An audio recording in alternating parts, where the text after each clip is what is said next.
Hello and welcome to my podcast, Teaching on Purpose. I would like to begin by acknowledging that I live, learn, and teach on Treaty 6 territory and the homeland of the Métis. This is the traditional and sacred land of the Cree, Dene, Dakota, Lakota, Nakota, Saulteaux, and Métis people. This land is more than a backdrop to our lives. It is a teacher, a medicine, and a witness to our stories. For generations, this land has held and healed people. It has offered a place to gather, to learn, to dream, and to return to ourselves. And in many ways, the land teaches the same lessons as the circle of courage. The spirit of belonging is reflected in the way that the land embraces us, reminding us that we are part of something greater. Under the sky, by these waters, and in the shelter of these trees, we find connection to each other and our ancestors, and to the more than human world. The spirit of mastery lives in the wisdom passed down through generations of Indigenous peoples who know how to live in right relationship with the land, how to listen, to learn, and to lead with humility. The spirit of independence is seen in the strength of this territory, vast, untamed, and resilient. It reminds us that our own inner strength grows when we are trusted, supported, and free to walk our own path. And the spirit of generosity, perhaps the most sacred gift of all, surrounds us in every breath of fresh air, every berry, every stream, every moment spent in stillness. The land gives without asking, and it teaches us to do the same. May we honor this land, not just with the words, but our actions, with care, with gratitude, and with a commitment to reconciliation and relationality. May we walk gently, may we teach with courage, may we always remember that the land is not just where we are, it is who we are becoming. Okay, so today I want to speak about two topics that are important to pre-service teachers, new teachers that are just beginning in the classroom, and things that I've learned in my ECUR 450 class, all about mental health. And so when we are teachers, we want to strive to have a classroom that fosters resilient learners and decolonizing therapy. Yes, we're not therapists, but we can bring healing and other modes to help our students thrive in a classroom. My passion is working in community schools. These kiddos that I've worked with in my practicums come from very messy homes. They have a bunch of stories, but you can tell how resilient these kiddos are. And that is where my passion comes in. I thrive on being a compassionate educator for these kids. Indigenous studies is my major, and I really focused on promoting therapeutic teaching in ways that are culturally inclusive and sensitive. Decolonizing therapy and resilience in learners are totally connected. These resources can guide teachers to focus on creating spaces for themselves, co-workers, and our students to heal and to grow holistically.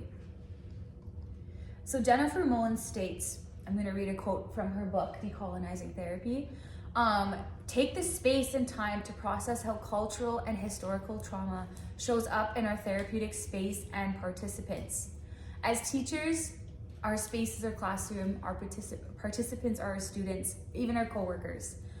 We can use this work by Mullen and John Zims-Furnock, therapeutic teaching, to connect to the community we serve and understand that our students' mental health is influenced way beyond just their home lives. So in ways we can create to support classrooms and to help students with their social emotional needs and safety, we can understand the effects of trauma on the brain and where our kids are coming from. Not what's wrong with them, but how we can develop a safe, peaceful classroom for them. For example, creating predictable routines. Students will trust us as teachers that they are coming into a space that they can be seen, heard, welcomed, and their stories matter because we listen. And we're generally interested in their learning and their well-being beyond the classroom. Sewer's question, so how does exposure to trauma affect educational outcomes? Before we begin, Sewers also states trauma is toxic to the brain as well as our bodies. Using the therapeutic teaching method can help cultural healing and intergenerational trauma. By implementing meditations, for my school it was very small, so each Monday we would sage in the gym as a whole school, and that would just start our week in a good mindset, and we prayed and we welcomed just good energy for the week. Mindfulness techniques, incorporating mindful games and body scan meditations, just to get your kids back into the game of learning when they're not regulated. Activities for students to celebrate their cultural identity. My favorite thing is we did a family chandelier. So I sent out a letter to all the families stating I want to see how you incorporate traditions, activities you do as a family together, and they all made little wires and brought them back to the class, and we hung it up in our classroom. So every day the kids would see their family in our classroom. And to me, I think that's a really important aspect, is creating that cultural identity as a community. Wrapping up, I want to talk about a brain-friendly learning. This to me is so important for educators to learn, as we can reclaim our environment by creating brain-friendly learning. Brento states, brain-friendly learning presents alternative methods for organizing learning experiences to reverse patterns of failure and futility. This may include outdoor learning, doing turn-in talks, movement, breaking learning into chunks, and using visuals while teaching. My guest today is a very important person in my life. She's my mom and has been serving kids for over 30 years. We're going to talk about her action research and practice of using a trauma-informed lens in teaching and infusing the circle of courage in her community daily. Welcome, Mom. Well, thank you very much for having me on your podcast. It is an honor. Yeah, it is totally an honor. I just wanted to share with you a little bit about how being a trauma-informed educator has transformed not only my teaching practice, but also transformed the lives of my students that I serve every day. So I teach on Treaty 6 territory, where many of our students come carrying not only binders and backpacks, but stories, histories of trauma, of resilience, of intergenerational strength and struggle. In this space, we just don't teach subjects. We teach human beings. So we have to build trust. And we honor every child as a sacred being. One of the most powerful frameworks I've brought into my classroom is the Circle of Courage, introduced in the book Reclaiming Youth at Risk by Dr. Martin Brokenleg, Larry Brentro, and Steve Von Brocken. It is rooted in Indigenous values and offers a blueprint for healing and hope. The Circle of Courage is made up of 4 quadrants, like the medicine wheel: the spirit of belonging, the spirit of mastery, the spirit of independence, and the spirit of generosity. These aren't just ideas to me. They are ways of knowing and ways of being. When we teach through these values, we create a classroom culture where students are cherished, respected, and empowered to thrive. So I'm just going to walk you through each part of the circle and how it comes alive in my classroom. Yes, totally want to know. So with the spirit of belonging, in the heart of everything is belonging. So children who've experienced trauma often carry a silent question with them. Am I safe here? Yeah. Do I matter? Mm-hmm. So our first job as educators is to answer with a resounding, yes, you do. Yes, you are. So I begin each school year, and each day for that matter, by cultivating connection. Mm-hmm. So we greet each other often by name. That's a very powerful thing, is our names, right? We take time for check-ins, we make space for laughter and for listening. In my classroom, no one's invisible. But this sense of belonging extends beyond the classroom. It means building relationships with families. And I love what you did with that chandelier. Yeah, it was, everyone loved it. All the kids are so invested and engaged in that. I just think that was activity, awesome. and it's such a good start to do it in the beginning of the school year. Yeah. Yeah, and all you know, also those families are so important and need to be cherished as well. And with that, it's also honoring student cultures, and it's weaving community into everything we do. That is so important. When students feel seen, known, and valued, their brains are better and they're able to learn. Trauma disrupts attachment. Belonging restores it. So next is mastery. So trauma often teaches children that they're not good enough, that no matter how hard they try, they're going to fail. But when we offer as teachers opportunities for authentic success, we rewrite that narrative. We change that story that they're telling themselves. In my trauma-informed practice, mastery isn't just about academic achievement. It is all about helping students recognize their strengths. It helps them set goals and celebrate their growth, no matter how small. I differentiate instruction so that every student can experience success. I use formative feedback instead of punishment, and I make learning visible, joyful, and meaningful, relevant. When students realize, hey, I can do this, oh boy, their confidence blooms, and they begin to trust themselves again. And from there, everything starts to change. So next I want to talk about independence. Yeah. So in a trauma-informed classroom, we never seek control. We seek connection and collaboration. Children who've had control taken away from them need opportunities to reclaim their voice and their power. So that means offering choice, letting students have a say in how they learn, how they express what they know, and how we structure our time during the day. I use restorative practices. It's not top-down discipline. I ask, what happened? What do you need? How can we repair this together?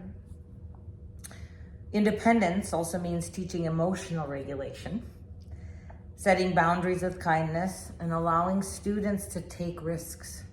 It's about creating an environment where students can lead their own learning, where mistakes aren't punished but honored as growth, and that learning is the center of what we do and how important it is. And then finally, generosity. Now, it may surprise you, but some of the most generous people I've ever met is youth who've had, the most challenges. Their hardships that they've gone through, you'd think that could jade them. But I see such dignity and humanity and generosity, like they are just so overwhelmingly compassionate to others. In my classroom, we foster peer support, community projects. We are really into the community. Yeah, amazing. And storytelling, we invite elders in. I have a colleague that supports us by bringing a neighborhood daycare center in, and the kids work with them, and you see generosity through that. It's so beautiful. We also talk about empathy. We practice gratitude every day, and we hold space for each other. Generosity is also about the energy that we as educators bring into the room. I show up with love. I share stories. I am vulnerable with my kids. I model forgiveness, humility, and hope. When children are given the opportunity to give back and contribute, and to know that their presence matters and that they have gifts, they will flourish. So trauma-informed teaching isn't just a strategy. It's not a tool in your tool belt. Teachers will hear that all the time. It's, Yeah, but this is, it. Yeah.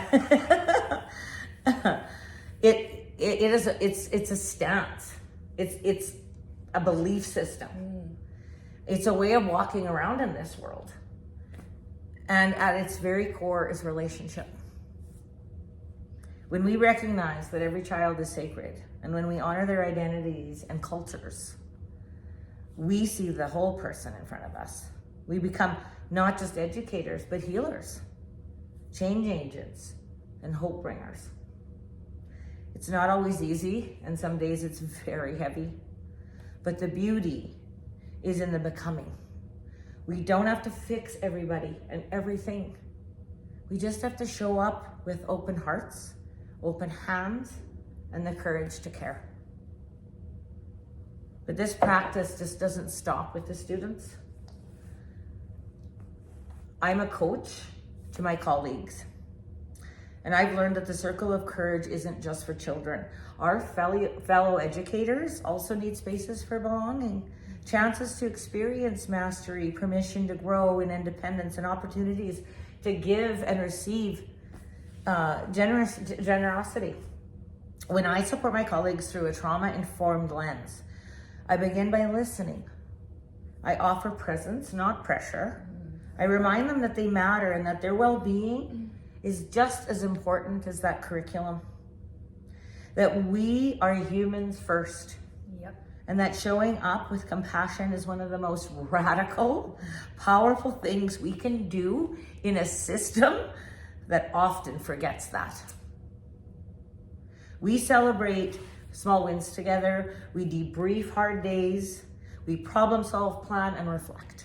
I have a question. Yes. So in your class, do you find teachers floating to you, like coming into your classroom and coming? Like, do you have that space for other educators to go? Yes, definitely. Because I feel like some teachers have that area where teachers want to go into their classrooms and be like, I need to talk to you first. Yes, and it's also like we created such a culture that it's not just one person that they go to.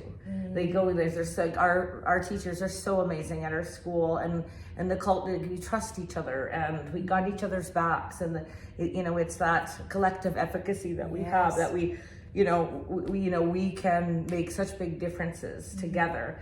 But part of that is being there for each other and listening and collaborating, and instead of judging and all those things, right? It's like, okay, I'm better than you, and like exactly. Like, and then you talked about pre-service teachers, and this podcast is for new teachers.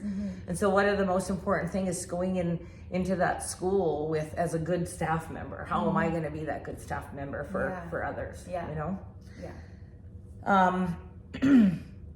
So just back, and with that, like, we just remind each other that we are not alone in this work, and this work is heart work, and it's not for,